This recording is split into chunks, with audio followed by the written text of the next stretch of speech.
Hello guys and welcome to my new video, and today we're going to be talking about my favorite healers, or the top 3 healers right now in Dragonflight based on their performance in Mythic Plus, based on their performance in raiding. We're going to be talking about healers that focus mainly on Mythic Plus, the healers that are doing really well in raid, and we'll have a little bit of a sneak preview in patch 10.17 based on some of the juicy changes that are happening to a couple of the healers. But of course, there's a massive disclaimer: 10.17, there might be more changes happening, and if your class is not mentioned here, it does not mean it's bad, because the healing balance is improving significantly every single week, because Blizzard is trying to fix the fiasco that happened after patch 10.15. And we're gonna go and start off with Mythic Plus healers, and that is going to be, again, if you talk about Mythic Plus, you have to talk about Holy Paladin, because Holy Paladin was probably the biggest outlier from patch 10.15 because it received a massive rework, and the rework was not only insanely overpowered, but it was also really fun to play. In my eyes, if you're just going to be playing Mythic Plus, I think Holy Paladin is almost made for Mythic Plus content. It is extremely fun, especially if you like melee playstyle. It is very fast playstyle as well.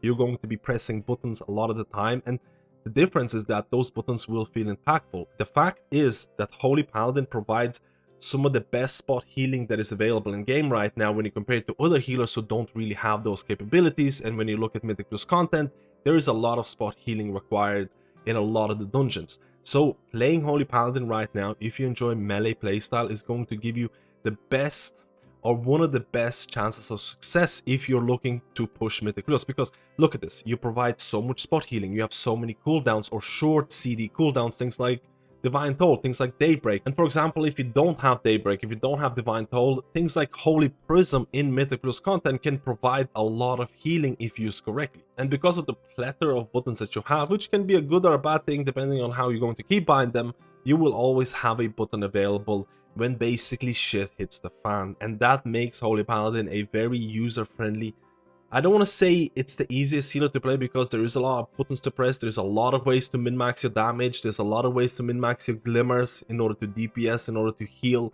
But if you're looking for a healer that has or will have a cooldown available most of the time, Holy Paladin is going to be your kind of class. Now, in order to optimize your glimmers and things like that, you have multiple ways of min-maxing this class. You can use Daybreak as a reset, because you have to remember that glimmers, they're going to be doing healing or damage depending on how many targets you have Glimmer on. And if you just applied Glimmers on all the enemy targets and you want to use it on friendly targets, you can use Daybreak as a reset type of button.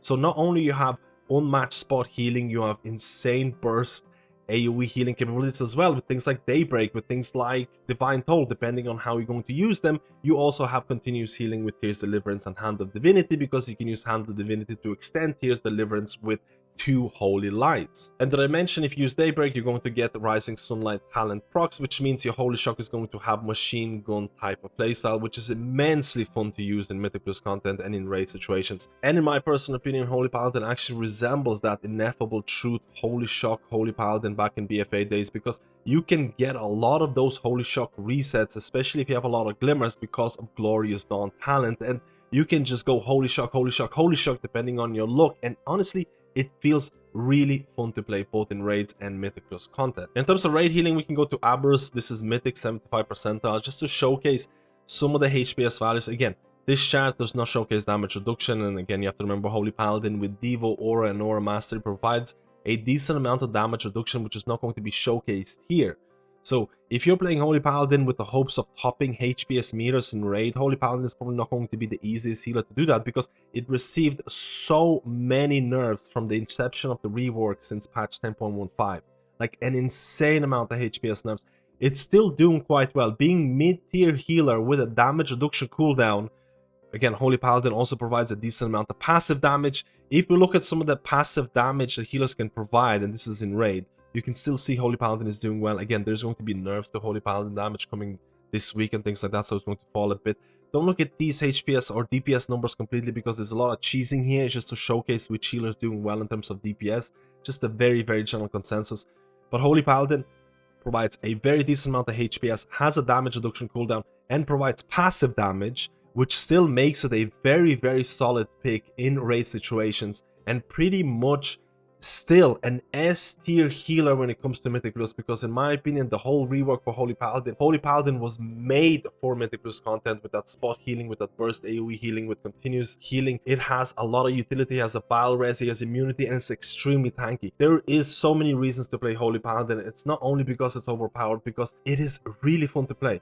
Just try it out and really let me know how you feel about this. The only negative downside of Holy Paladin is Blizzard going to keep nerfing Holy Paladin? Are they going to keep attacking Holy Paladin's viability both in Raid and Mythic Plus? We'll have to see. And now let's move on to Discipline Priest, and that is one of the healers that is going to rise in Mythic Plus content and might rival Holy Paladin, because Holy Paladin is getting nerfed every single week, and if that's going to continue, the main winner here is going to be Discipline Priest, because Discipline Priest receives some significant buffs to its toolkit and its healing in patch 10.15 or since patch 10.15. For example, you can look at some of the patch notes here.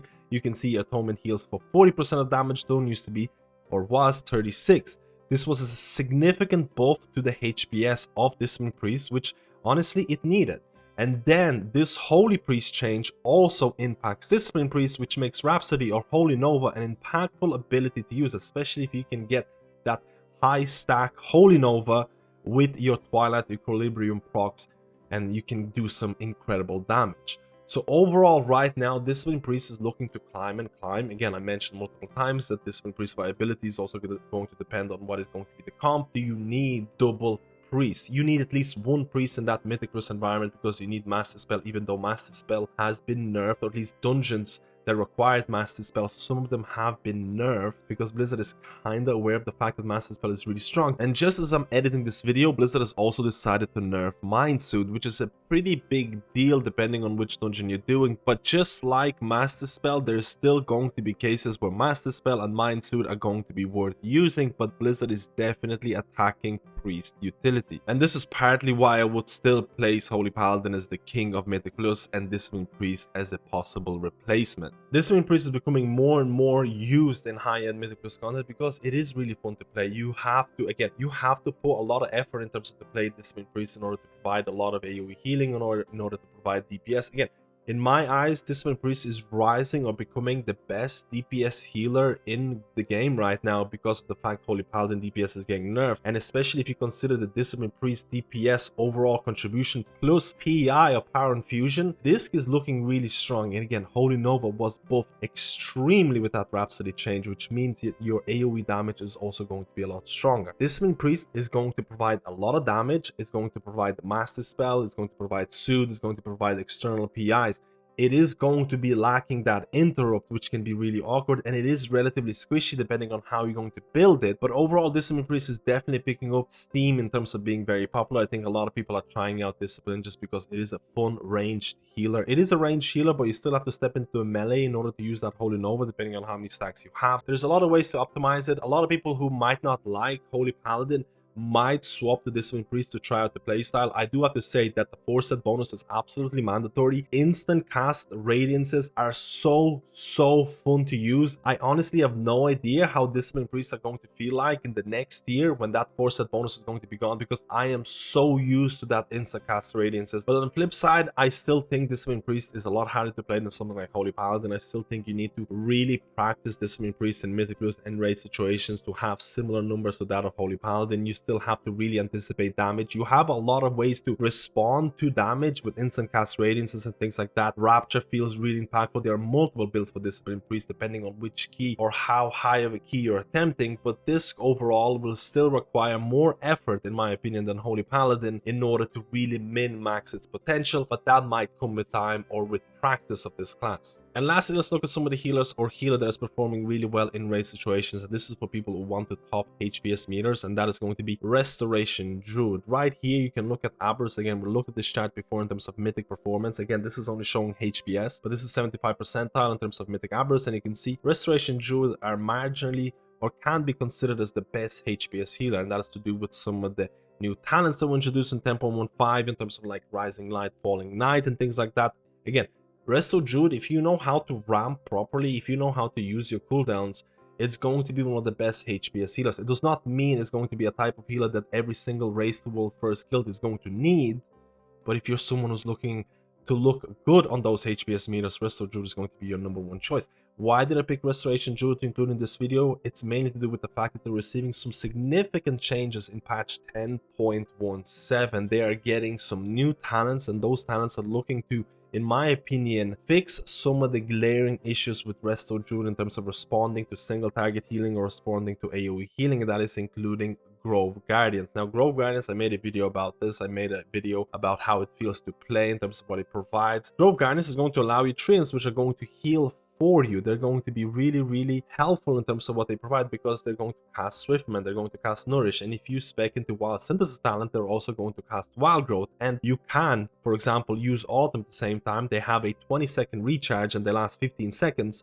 So the uptime is really high, or you can use them all at the same time to provide insane amount of healing. And considering that right now on PTO, Grove Guardians is off the GCD, which means that it's going to be very impactful very quickly. And again, Blizzard mentioned it's going to pack a punch, only makes the talent more appealing. This is trying to battle some of the biggest issues of Resto Druid, and that is responding to unpredictable damage or something really bad happen in Mythic Plus or something along those lines. You don't have any HOTS out, because Resto Druid healing is all about predicting damage. Resto Druid spot healing is all about predicting damage. For example, in order to use Swiftman, you need to have a certain HOT on the target before you can use Swiftman.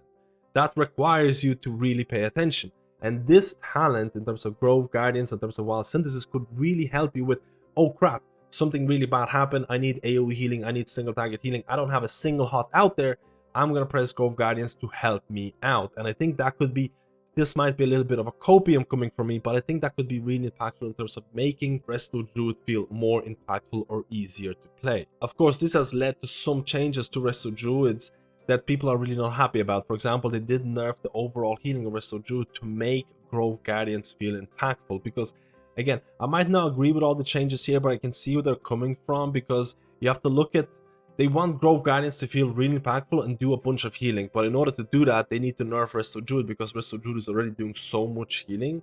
And if they don't nerf Resto Druid and introduce Grove Guardians and make it feel really impactful, Resto Druid would probably go to the levels of Holy Paladin before the nerfs. It would be by far the best HPS healer. And I think Blizzard is relatively scared about making the same mistakes that they did with Holy Paladin, where they released the rework and they had to nerf it by like 20% in terms of HPS. And they don't really want to do that. They're being really cautious and they're nerfing Resto Druid before it goes out of hand. I hope that the balancing, again, I don't want to talk about all the changes, but I hope that the balancing is going to be correct and Resto Druid is still going to feel really impactful. If it was up to me, I would actually buff every single healer when it comes to Mythic Plus, or at least try and buff them just in Mythic Plus content in terms of HPS, because I feel like healing this season can feel somewhat unrewarding, but I guess Blizzard is happy with the current state of healing. But overall, there's a couple of other changes with Resto Druid. You have Master Shapeshift, that talent coming back from PvP into PvE content, and I think that is going to, or has the possibility of synchronizing with Grove Guardians, because you can, for example, spend your time in kitty form and keep DPSing, and then someone takes damage and you're like, oh, now I have to go heal them. No, you can just press Grove Guardians, get your treant out, it's going to heal them, and you can spend more time in that Shapeshift form providing DPS. And I think that is probably why I included Resto Druid in this list, because I think this change could potentially be very fun. But we are escaping the fact that Resto Druid is the king of HPS and raids, and it can be very rewarding to play in order to provide your ramps. It is a preemptive healer, you need to anticipate damage happening, but can play it really well. You're going to be the top HPS healer right now, and in 10.17, I'm hoping the same is going to continue, but now you're going to have a talent that can be really min-maxed in a fun way, especially Mythic Plus. And this kind of concludes the video, but there could have been some honorable mentions. Again, I could have mentioned Mistweaver Monk, because Mistweaver Monk receives some changes right now in terms of buffs, in terms of, again, trying to make it feel more appealing. It's getting some changes in 10.17 in terms of mana tea. And again, I am excited about Mistweaver Monk, but I generally believe that Mistweaver Monk needs to receive, it needs to be buffed by a lot in order for players to kind of flock to it, because it does have a very small community in terms of the players that play Mistweaver Monk, and it needs to feel like, hey, I need to try out Mistweaver Monk. It's so fun, it's so strong, it's so viable. And again, I'm not sure if that's going to happen in 10.17, but if again, I want to be pleasantly surprised. I talked about multiple heroes that are performing really well in Mythic Plus content. Again, we talked about Holy Paladin, we talked about Discipline Priest. We didn't really talk about Discipline Priest in raids, but they're doing quite well in raids as well, especially depending whether you're going to be running Luminous Barrier to kind of HPS battle, if you're going to make use of that barrier damage reduction that he can have. So there's multiple reasons why you could or should play something like Holy Paladin or Discipline Priest, especially when it comes to Mythic Plus environment. I do think both of those healers, for example, Priest overall is a very, very good class for beginners, because you can start off as a Holy Priest and you can really get the hang of that reactive type of healing, and Holy Priest can do well in a lot of content. And then if you feel like you need a bit more of a challenge or prefer more of that DPS or healing through DPS, you can try out Discipline. And I think Priest in general is a very, very good choice for a healer right now, because he'll open you up to that healing environment, reactive healing, proactive healing, and you can pick whichever you prefer. Holy Paladin, in my opinion, is made for Mythic Plus. I think Holy Paladin is one of the most fun healers right now if you like fast type of gameplay. I think the fact that you can get Holy Shocks back to back Holy Shocks brings back the memories of Ineffable Truth back in the BFA days, brings me a lot of joy. You have to like that melee playstyle, so if you don't like melee playstyle, if you don't like resource generation through holy power and things like that, Holy Paladin might not be for you. And if you're someone who just wants to top HPS meters and likes hot healing, Resto Druid is really, really fun to play both in raids and Mythic Plus. I think in Mythic Plus, responding to damage can be really awkward if you're a new player and you don't pre-hot. That means you apply hots before damage comes out.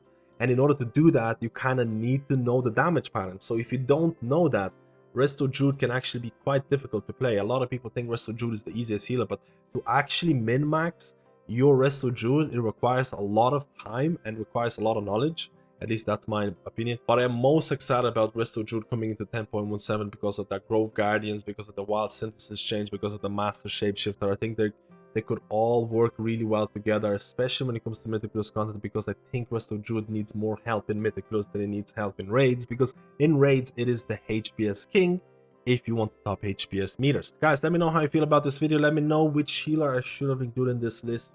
Which healer are you most excited for patch 10.17? Which healer are you playing right now? And how do you feel about healing in general? Thank you guys, and I'll see you in my next video.